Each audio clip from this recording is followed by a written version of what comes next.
visitors, glad that you're here. It's filling in some of our numbers, and that's good. So as you can see, we are in Isaiah, and we're going to, at the pace we're going, I know we're probably going to cover a whole bunch tonight, but we're going to start back in chapter 9. I'm going to try and get through chapter 12, and so we'll see what we do with that. I know we'll be going really fast, so we'll see how that goes.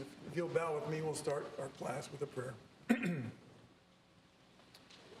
Our gracious Heavenly Father, we're just so thankful for what you've given us, for that you are a God who loves people and you want a relationship with us, and you've gone to great means in a sense here to allow us to have this relationship with you, and open our eyes, Father, to what you are saying through Isaiah, and help us to see the desire that you have to have that relationship with us, and what you are willing to do, and to forgive us of our sins, Father, and help us see that yes, you are a God of wrath, but you are a God that loves people and wants a relationship with them. And just guide us as we go through this study and see the things that you want from us, and the things that are things that you don't like, Father, and that we could fall into wrath for. And just guide us in this study, and we pray this in Jesus' name. Amen. So this has been, I said at the start, Isaiah is a book that's written for the world. It's just written for anybody who's willing to take a look at it, and you can see God. You can see that so much of his character, see Jesus in it, so much of it. It's a very complete book to get to know who God is, and if you want to serve him or not. I think tonight what I'll start out doing, I'll start from the very top here. Let's see. I got some dates up here just for the fun of it to do this. Anybody here want to fill in those dates? What happened on those dates? Anybody want to take a shot at it? 2000. Who came into the focus at that time? Is that Abraham. Yeah, easy. Okay, Abraham. 1500 BC. What happened around? Moses, the Exodus, that's 1446 is supposedly the date when they entered into the promised land, I think, something like that. 1000 BC, what happened around then? Not Solomon, but... No, Saul. Not Saul. Saul, well, that'd be good. It's David. But Saul was like 1040 or something like that. But David, 1000. But Saul would be good, the kings, when the kings first came into play. And then they go down to 500 BC down there. And, so I skip a gap in there, but what happened around 500 BC? They came back. And really 536, that's when Cyrus freed the captives from Babylon. Okay, there's two very important dates in between 1000 and 500. Anybody want to take a guess at what those two dates are in the history of Israel? Danny, what do you think? 722, 586. Yeah. Oh, I'm so sorry, Danny. 721. No, 722, 721 is the dates I've seen on that. That's when Israel's gone into captivity. And where are we at date-wise in the book of Isaiah? In chapter 6, we said that in the year Uzziah died, that was, do you remember that date? 740, okay.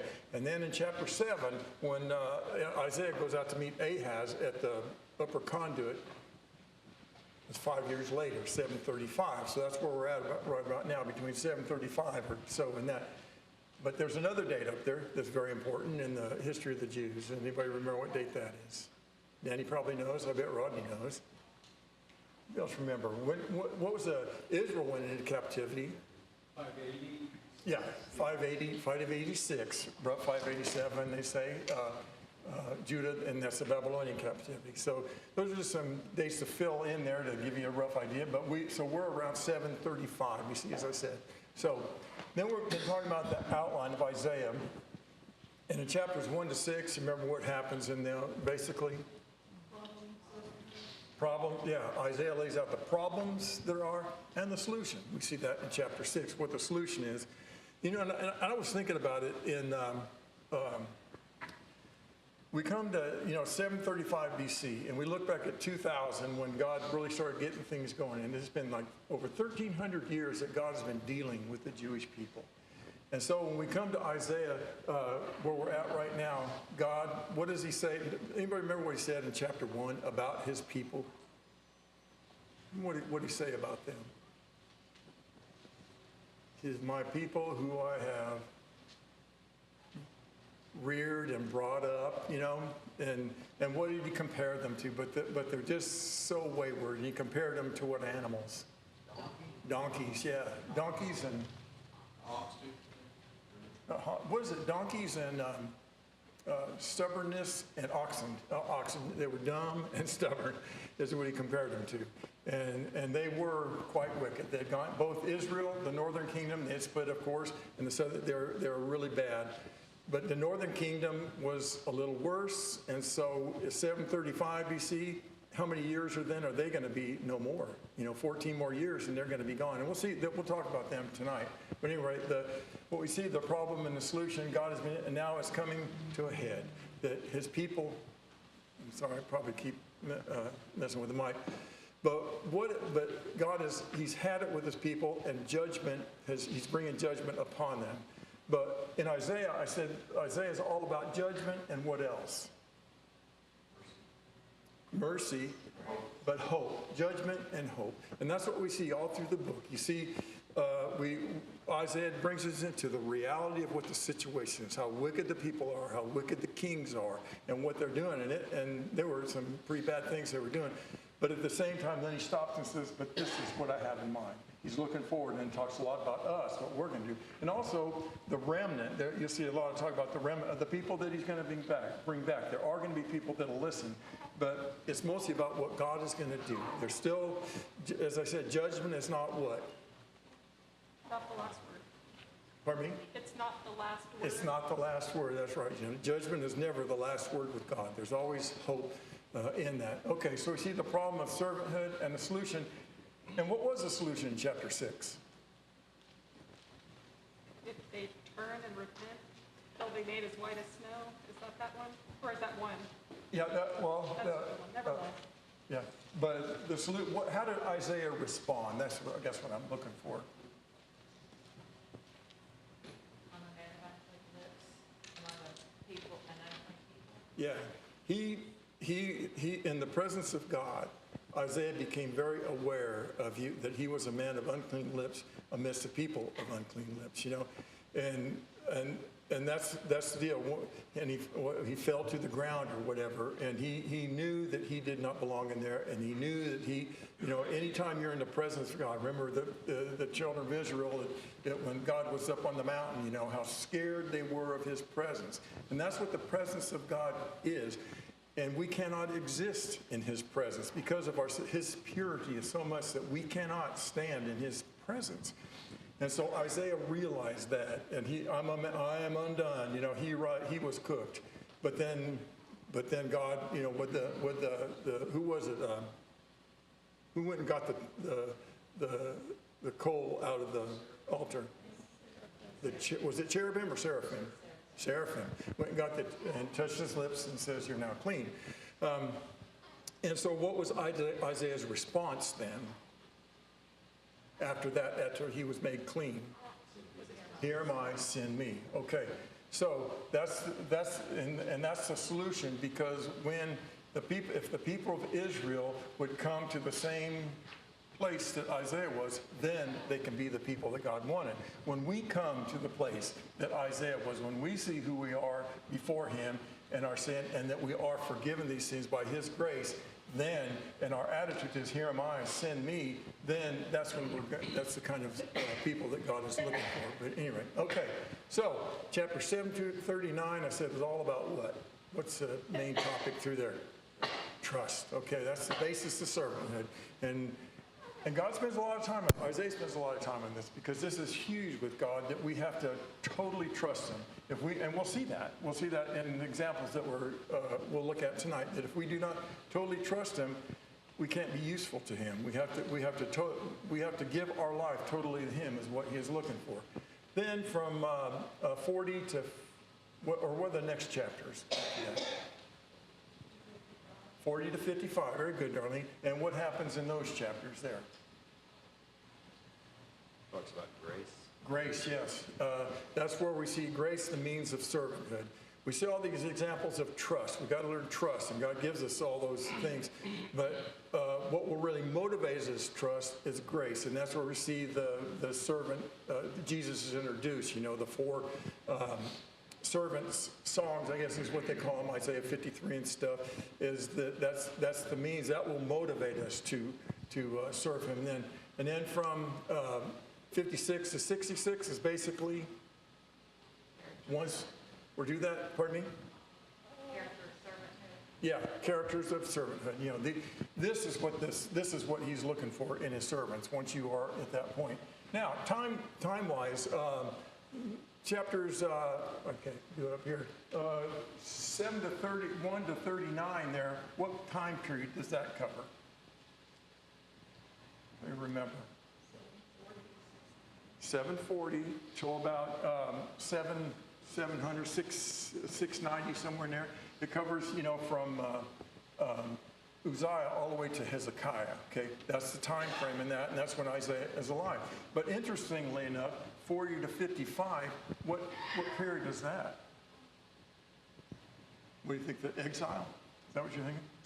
He goes out in the future to the exile. Yeah, he's talking to the people in the Babylonian exile. Is what he's looking at, and that's why there's the controversy over Isaiah being the author of it. They call it, because you're going to see, and if you look at things, there's Rodney and I've talked about Deutero-Isaiah, where there's two different authors. Some people think three, because 66 or 56 to 66 is to the exiles coming back, because they're coming back and hey, we're freed and now we can live how we want. But 56 to 60 says no, you're not. You're still my servants, and this is what I expect of you and stuff.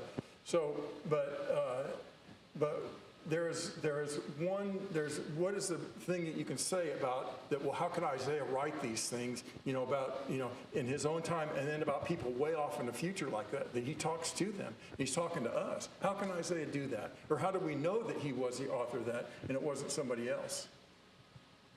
What do you think, Rodney? The New Testament scriptures tell us that we have quotations of these things saying Isaiah wrote it. Yeah. I think that's the best way. The New Testament writers quote and identify Isaiah from all different parts of the book, and that's enough credit for me. Even Jesus does. I think Jesus quotes from Isaiah 61, and I forget the other passage, but there's lots of passages in the New Testament that identify Isaiah's author, and it comes from all over the place. All right. So in this section of we call it no trust, because in this section, 7 to 12, who is the main character in this section? What king is the main character? Ahaz, and he's the example of what trust is not to look like. He fails in this thing. But then we see in 36 to 39, Hezekiah, there's a book into that. Hezekiah is the example of what trust looks like. So, but then since Ahaz fails this trust thing here, the rest of from 13 to 35 is all things about to trust, who not to trust and how to trust God. God spends a lot of time on that, about trusting in him. But we talked about last time the children of the promise. There were 3 children that we talked about. And I think 2 of them are sons of Isaiah. Okay, and in 7:14, remember Isaiah goes to Ahaz is at the conduit. He has Israel, northern Israel, and Syria attacking him, and he's really afraid. And the people are shaken and really scared of this because they don't think they can beat them. And so Ahaz is at the pool, of course, looking to see about his water supply and making sure what kings do and that kind of stuff. And Isaiah shows up, and who does Isaiah bring with him? He brings his son, Shear Jashub, and what does Shear Jashub? I'm probably saying that all wrong, but you know remember what that means?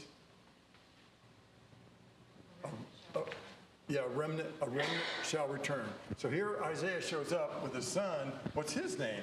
A remnant shall return. And so Ahaz, I'm sure, did a double take. And is that good news or is it bad news? A remnant shall return.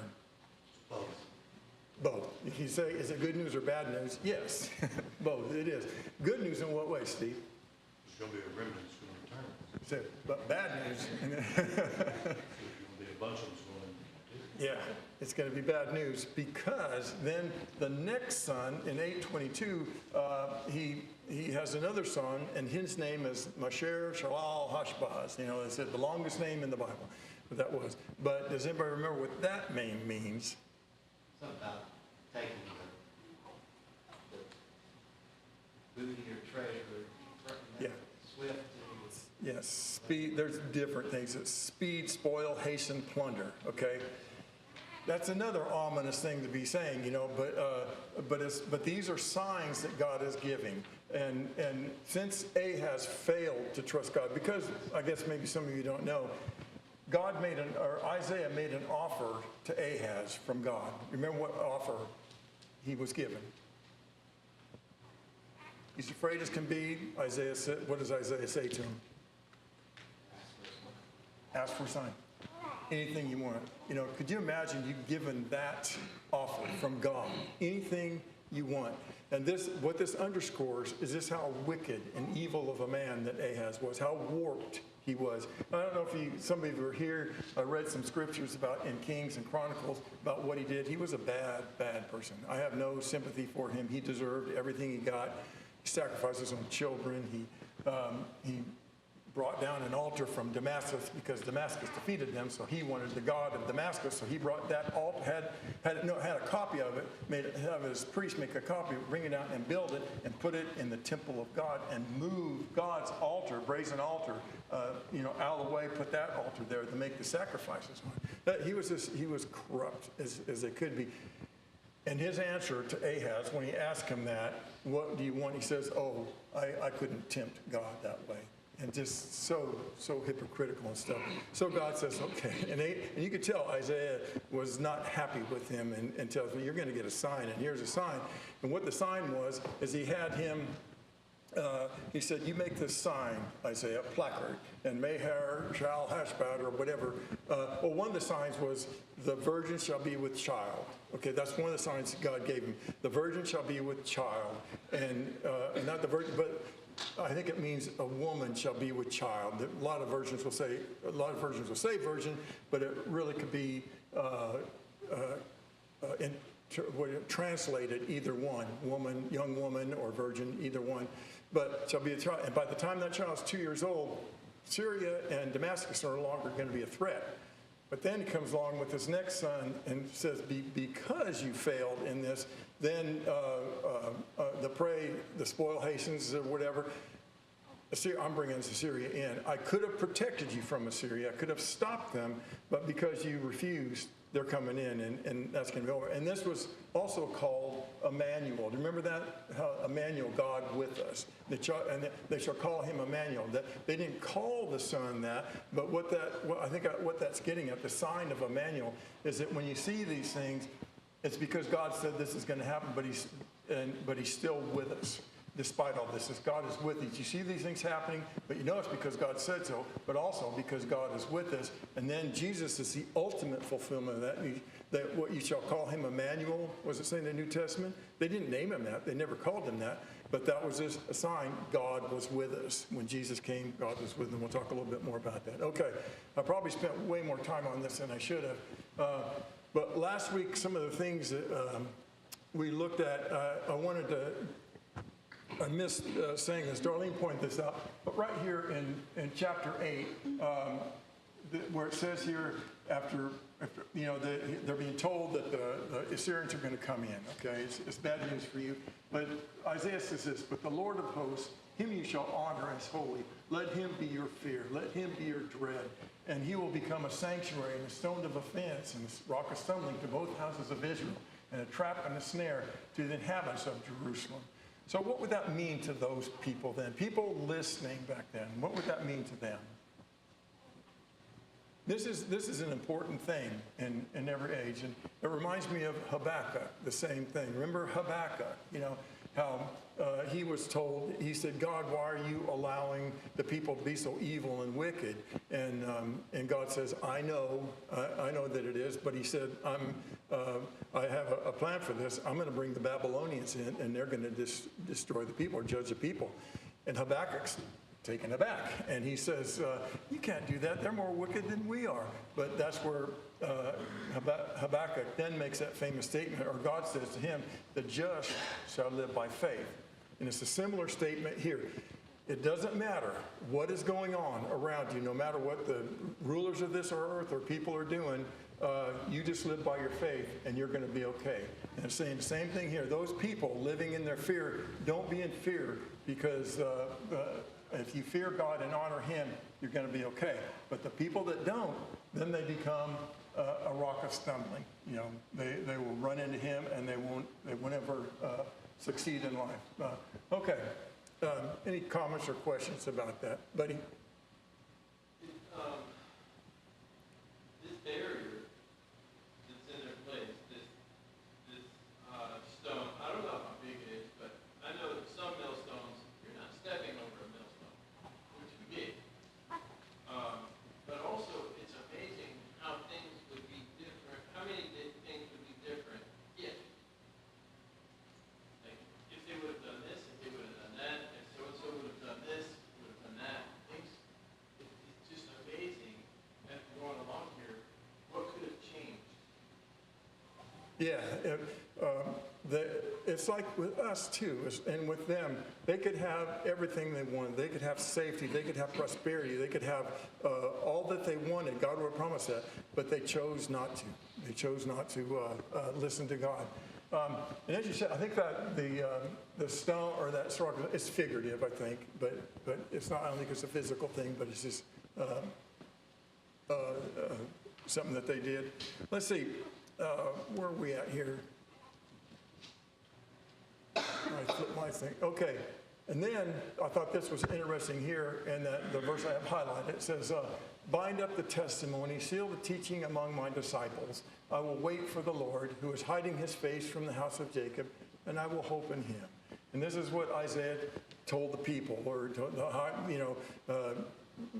bind up this testimony, because nobody's listening, but you hope in God. And then that last verse there, and I thought this is a neat verse. It says, "To the teaching and to the testimony, if they will not speak according to his word, it is because they have no dawn." We talked a little bit about that last time, but that's the same way today. If anyone speaks, what does the scripture say? If anyone speaks, let him speak as the oracles of God. And I think that was what Isaiah was saying there. Okay, let's see. I probably need to move along here. And then we looked at, let's see, on this part here. Yes, remember this verse here about but there will be no gloom for her who was in anguish. In the former time he brought into contempt the land of Zebulun and the land of Naphtali, but in the latter time he has made glorious the way of the sea, the land beyond the Jordan, Galilee of the nations.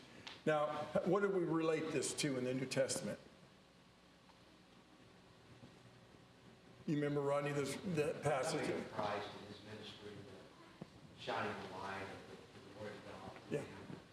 They had been, like, I guess, the first place attacked, but now Yes. they would be the first to see the real light. That's neat, yeah, the way God did that. The first place the Assyrians attacked is the first place that God returns to. That's a neat thing. And probably need to move on here. Let's see. The next section here is, this is where we ended up. Let's see.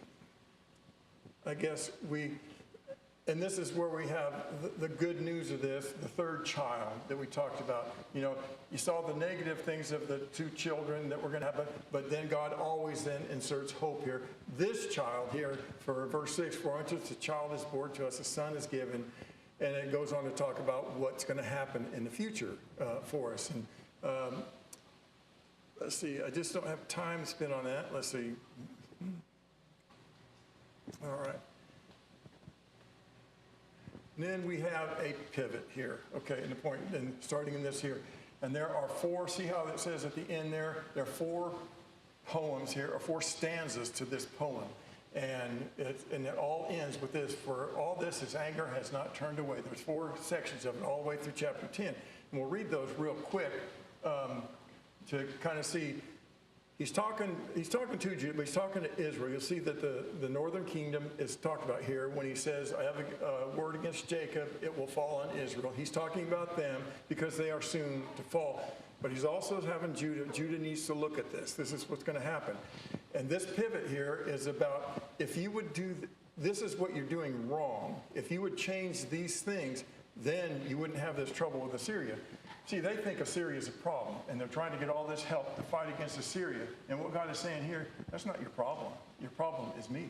Your problem is how you're dealing with it. And we'll look at this, at what you think the lessons are from this. And Clint, would you mind reading that first one there? And what do you think their problem is here? The Lord said a word against Jacob, and it will fall on Israel, and all the people will know, Ephraim and the inhabitants of Samaria, who say in pride and in arrogance of heart. The bricks have fallen, but we will build with dressed stones. The sycamores have been cut down, but we will put cedars in their place. The Lord raises the adversaries of Rezin against him, and stirs up his enemies. The Syrians on the east and the Philistines on the west, devour Israel with open mouth. For all this, his anger is not turned away, and his hand is stretched out still. Okay. What do you think what is your main problem? What is God, if you would stop doing this? What's it saying? What is it saying?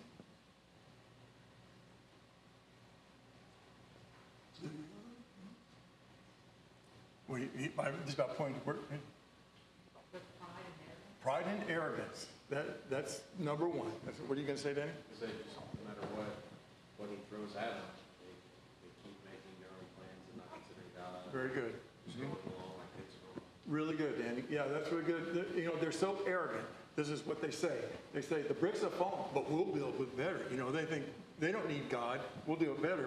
And then the sycamore's been cut, but we'll put cedars in their place. And God says, that isn't going to happen. That isn't going to happen. And what's interesting about this is there's a famous politician, and I didn't see who he was, but he actually used this verse. I think it was a Democrat. I'm not sure. I don't know. But they use this verse to they didn't realize the context. This is actually negative. These are arrogant people talking like this, but they tried to use it in a positive. The bricks are falling, but we're going to build it back. I don't think you know what they're talking about there. But anyway, okay. So the next poem is. Oh, but you notice too that it says when it says there, for all this his anger is not turned away, but his hand is stretched out still. And I said in the Hebrew there's a word that really should need to go there. There's not a word for it in Hebrew. What was that word? Fist. Okay, but it's fist. I think that gives more umph to it. But they say that there's not a Hebrew word. I don't know. And what you'll see all through that, it says this, for all this his anger is not turned away. And what happens is because he's still not done punishing them after all this, because I think they'll be taken away into captivity, and then 65 years later they're going to be totally submerged with other peoples and diluted, so that you couldn't recognize the northern tribes after that. But at any rate, he's still going to do it. All right. So what do you think the problem is in this one? And Jordan, would you mind reading that? People did not turn to him who struck them, or inquire of the Lord of hosts. The Lord cut off from Israel head and tail, palm branch and reed in one day. The elder and honored man is the head, and the prophet who teaches lies is the tail. Those who guide this people have been leading them astray, and those who are guided by them are swallowed up. Therefore the Lord does not rejoice over their young men, has no compassion on the fatherless and widows. For everyone is godless and an evildoer, every mouth speaks folly. For all this his anger is not turned away, and his hand is stretched out still. Okay. First of all, what is the problem?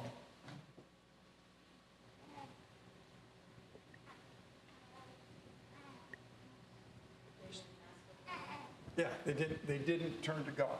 Okay, that's their first problem. And turning to God, what does that require? Or how do we make inquiries to God? How do you think, Art? It takes humility. They're turning to the one who struck them. Help you, yeah. And what are our avenues of inquiry to God? Prayer is one. What's another avenue of inquiry? His word, yeah. But they were accessing neither in there. So God is going to cut them off, and You know what I think is interesting about this as we go through it, people have not changed. Our country is the same. You see the same things here among our leaders and things like that. You see the arrogance that they can have. You can see that they don't inquire. They think they know everything. And especially the next two, you'll really see how the world is. But anyway, the biggest thing is that this, what comes from this, because they don't turn to God, and because that's how they are. What does it turn to? There's corrupt leaders, false teachers, and their tendency is to trust in man instead of God, and that's what you see. Okay, here's the third one here, and somebody volunteer to read this. There you go. Rodney, go ahead. Yeah. Wickedness burns like a fire. It consumes the briars of the woods. It kindles the thickets of the forest. And they roll upward in a column of smoke. Through the wrath of the Lord of hosts, the land is scorched. And the people are like fuel for the fire. No one spares anyone. They slice meat on the right, but are still hungry. And they devour on the left, but are not satisfied. Each devours the flesh of his own arm. Manasseh devours Ephraim, and Ephraim devours Manasseh. Together they are against Judah. For all this his anger is not put away, and his hand is stretched out still. Okay, what's their problem here? See, they're arrogant. They're not asking God. And what are they doing here? Turning on one another. Yes. And that's always been a big problem, especially right there. Manasseh devours Ephraim, and Ephraim devours Manasseh. They're just at each other's throats, even though they're the same countrymen and stuff. They're at each other's throat. We see that, that's very common today. But also, you see the manner in which they do it. They are, it's a lot of violence. There's cruelty. That's what happens when sin. That first verse there, wickedness burns like a fire. How would you explain that? Or what is that describing? Pardon me, Donnie? It's really bad. Yeah, it's really the destructiveness of sin, and this is what you get. You get all these things, what people do to each other, and so God is saying, you quit this, then you have a chance, but they aren't going to do that. Okay, any other comments or questions about this? Okay. Let's go to the last one here. This is in chapter 10 then, and somebody else volunteer. We had Leah, go ahead and read that. Woe to those who decree iniquitous decrees, and the writers who keep writing oppression, to turn aside the needy from justice, and to rob the poor of my people of their right, that widows may be their spoil, and that they may make the fatherless their prey. What will you do on the day of punishment, the ruin that will come from afar? And who will you flee for help, and where will you leave your wealth? Nothing remains but the couch among the prisoners, or fall among the slain. For all this his anger has not turned away, and his hand is stretched out still. Okay, what do you see here? What's the main problem? Injustice. Injustice, yeah. Injustice, oppression is what they do. And that's, as we see through Isaiah, God is big on that. The way you show that you love God is the way you treat others. That's a big theme in this book. Danny and then Buddy. I think one thing that's really neat is the way the law is laid out in the beginning. It's the same way that he's accusing them in the end, right? That the way that you're not turning to, it starts out, you've got to turn to God, you've got to give him your heart, you've got to love your fellow man, you've got to do justice, and it's right in line with like Deuteronomy's message. Like these are the points that they hit in the chapters, Yes. one by one in order, and they're accusing them of, you haven't done anything in the whole law, right? You haven't done number one, you haven't done number two, you haven't done anything that I told you to do. Absolutely. At the beginning of all this. Yes. Buddy, what were you going to say? Several of these have mentioned leaders and people who were supposed to do but didn't, or did wrong, like did their people wrong, didn't guide them correctly, and they paid for it. And I mean, you could tell us it all day long that as a husband or a father or a deacon or an elder, that you're a leader. You have to lead God's way. Or there's no black and white. Or there's no gray area. It's black and Yeah. white. You're accountable, that's for sure. big time. There's other things in here, a couple other things that are kind of warnings. What is not going to save us in the day of wrath?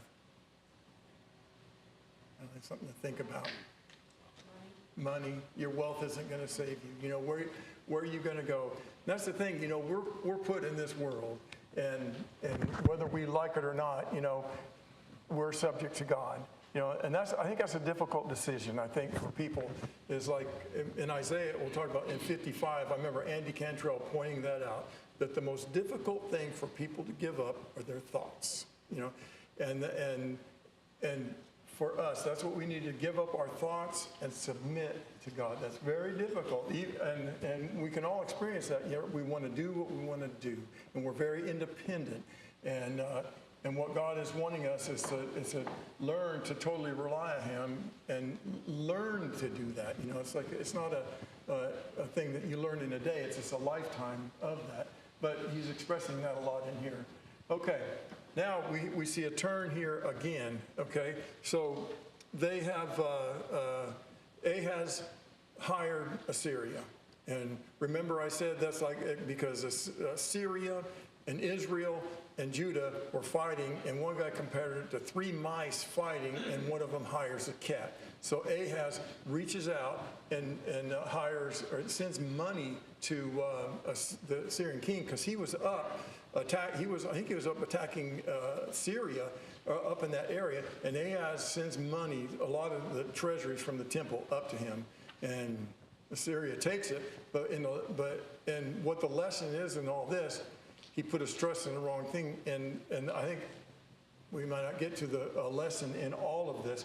Putting your trust in something else other than God will have negative consequences, and big time. He brought a lot of harm on his people for this decision on this. But let's read a little bit about this. Is now God talking about Assyria, and tell me what you think about what is God saying to Assyria. And somebody volunteer to read this. Danny, go ahead. Woe to Assyria, the rod of my anger, the staff in their hands is my fury. Against a godless nation I sent him, and against the people of my wrath I command him, to take spoil and seize plunder, to tread them down like the mire of the streets. But he does not so intend, and his heart does not so think. But it is in his heart to destroy, and to cut off nations, not a few. For he says, are not my commanders all kings? Is not Kauno like Carchemish, not Hamath like Arpad? Is not Samaria like Damascus? Okay. What is being said here? King of Assyria doesn't intend to stop. He wants it all. Yes. Did God intend for Assyria to do this? I mean for Assyria to attack yes. He intended for him, but Assyria is what's the problem? God, they're doing what God's bidding in a sense, but what's the problem? Yeah. I think Art said it. Go ahead, Rodney. Well, too, he says, I do it myself. Yes. Like God is using him, and he's going to say, you're like something like a hatchet telling the arm that's weak. You'll get to that, yeah. I'm in control of it. I'm not sure that's exactly the illustration. Yeah. It's like that. He says, I'm the one in control, but you think you're doing it all yourself. They actually thought, Ronnie, they actually thought that it was them, that their army and stuff were defeating all these gods. Not their gods, but their army. We were so powerful that we're doing all this. And that's, when I read through all this, I just realized, that take a country like Assyria, and that time was a total, for 200 years, controlled a lot of the world, politically and militarily. They're a mighty nation, and they had a fabulous army, and they were fabulously organized, and they're very smart, and they did great things and stuff, but arrogance like this and not recognize God just like looks down at them and said, I'll use you, but they're nothing in God's hand. That's the thing. And the lesson again is like nations and stuff should have no sway over us whatsoever. God is in control of all these things still today. All right. move on to this next part here, and as Rodney was talking about, it says, as my hand has reached to the kingdoms of the idols, whose carved images were greater than those in Jerusalem and Samaria, shall I not do to Jerusalem and her idols? You know, Assyria's, the king's thinking this way in his mind, or they are thinking this way in their minds.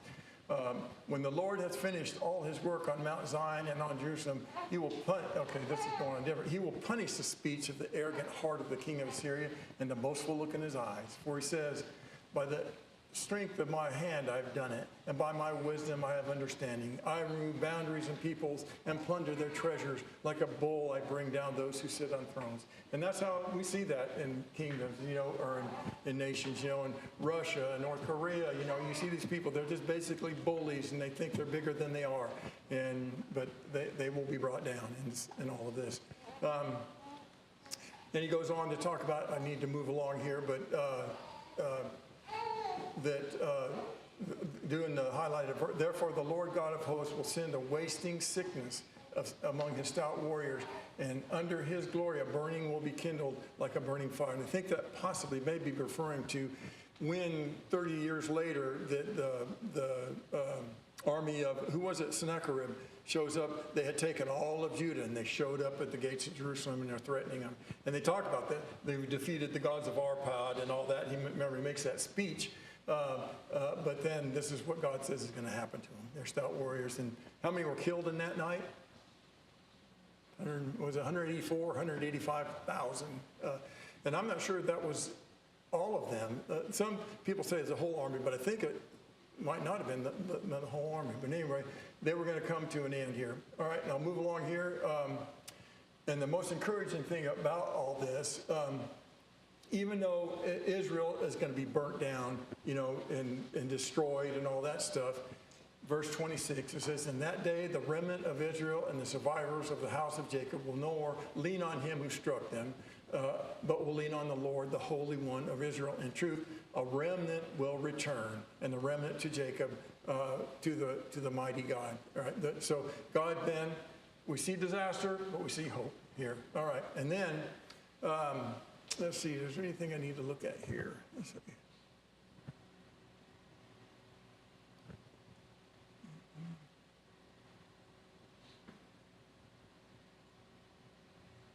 And again, Isaiah just encouraged, do not be afraid of the Syrians when they strike with the rod and lift up their staff against you, as the Egyptians did, because they're going to come to an end, and it will be no more.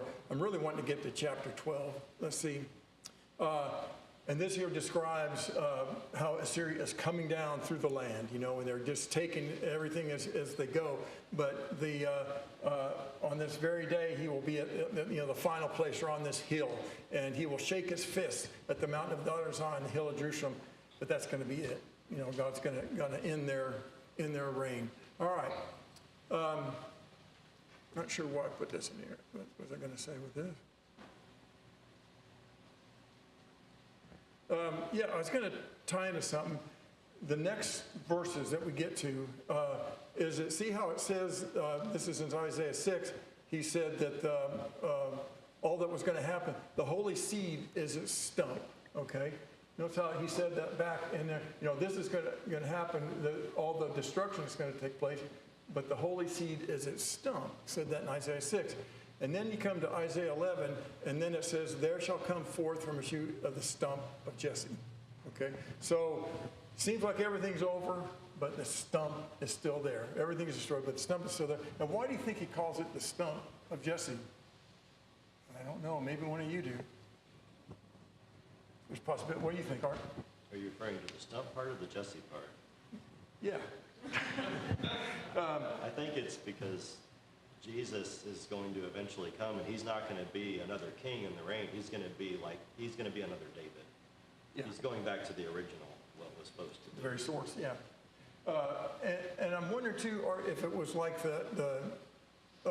he's going all the way back, like you say, to the source, because the house of David, in a sense, was so dishonored and stuff that he goes back farther. I'm not sure. But anyway, we see Israel and Judah.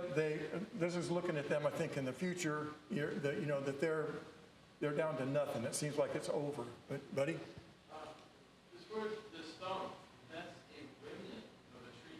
Like, it's all that's left. Yeah.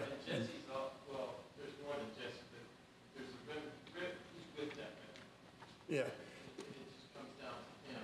Yeah. And God, from something like that, God can create another nation and stuff. But I like what it says after this.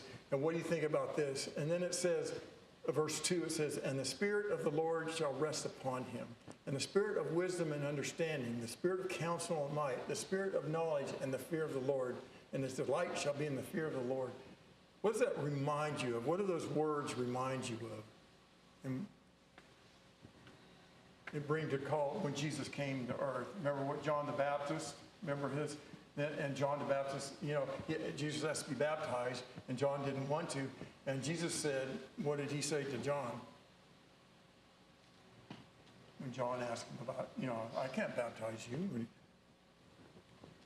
Fulfill all righteousness. To fulfill, and see, Jesus said we need to fulfill all righteousness. And I think this is part of it here, because what did that do? When Jesus was baptized, what happened? And John, in the chapter 1 of John, talks about that. The Spirit came down upon him, or whatever, all right, and lofted upon him. So what that showed, it showed to John, it showed to Jesus, it showed to anybody there witnessing what this is saying here, the Spirit of wisdom, understanding, Spirit of counsel and might, shall rest upon him. This is witness that this is the Messiah. That event right there was very important in the scheme of Jesus' ministry. Let's see. And we're out of time, but what do you think of these verses right here, just real quickly? What are they talking about there when it says and we're talking about this new kingdom then? And so the wolf shall dwell with the lamb, and the leopard shall lie down with the young goat. What is he getting at there? Is that really going to happen? Oh God, Danny, you think that's going to happen? There's a peace that's not normal, right? Yeah. It's not a peace that you would expect, but it's here. Yeah, the kind of people that will be in this, that were so different, but now they're going to, I think this is talking about people. They're going to be a whole different nature to the people because of the effect of the Messiah. Anybody else have any comments about that? All right. Rodney, you had your hand up, or Art did too? No?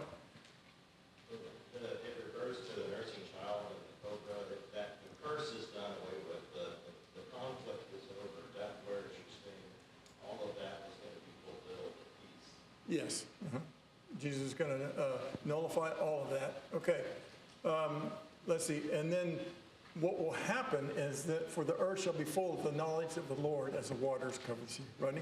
Because it's the key is going, they shall not hurt or destroy in my holy mountain.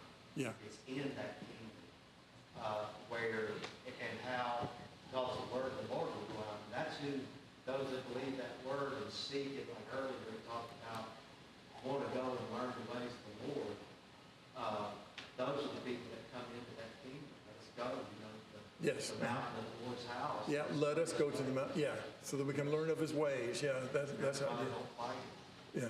And the idea too is that peace can come when the rule of self is overcome. It's not as selfish like it was before. It's now, a whole different kind of kingdom. All right, and then let's see. Is there anything here? Got 2 minutes. It goes on to talk about what will happen, and that's a neat verse there. In that day, the root of Jesse, who shall stand as a signal tree to the peoples, like just signaling all the peoples to come to him. That's the idea. All the nations inquire, and its resting place shall be glorious. What a great kingdom this is going to be. And then, like what will quit, we saw how Ephraim was after Manasseh, how he uses that there. He says, the jealousy of Ephraim shall depart, and those who harass Judah shall be cut off. It just won't, in this new place, it won't be the same. The thing I wanted to get to, there's chapter 12, is only 6 verses. And it's a beautiful conclusion to 7 to 12 about trusting in the Lord. And it's a 2-stanza poem. And it's just really beautiful what it says. This is what it's like the Savior's going to be like. And you will say in that day, I will give thanks to you, O Lord, for though you were angry with me, your anger turned away, that you might comfort me. And does anybody remember when I said comfort doesn't mean how we think of comfort? What did comfort mean when the writers that wrote this, like in the New King James, they said they use that word. But what was the meaning of the word then? It's not like, oh, cuddly and make you feel good and things like that. What is God saying here? We'll see it again in chapter 40 where comfort my people. What's that, Art? Grace? Grace? Yes, that will include in that. But comfort my people is more like God is saying, I'm going to walk alongside you, and we're going to win this battle together. I'm here for you. Comfort my people. I'm going to help you win this battle. You know, it's just a wonderful, wonderful thought. And has anybody ever seen any of these words here? Draw from the wells of salvation. Ever see? And that's a neat song there. And what is it talking about when it says draw from the wells of salvation? That's a neat verse. Ladies and gentlemen, that's a big verse to think about. You know, draw. What God is asking you to do is to draw from the wells of salvation. What God has done, and how would you think about that? You know, like. He'll do is the thirst come as the water of life through. Yes, and there's just a wealth of blessings there, and we can draw from Jesus on that. Let's see. Oh, we're out of time. I'm sorry. Okay. Well, thank you very much for your attention.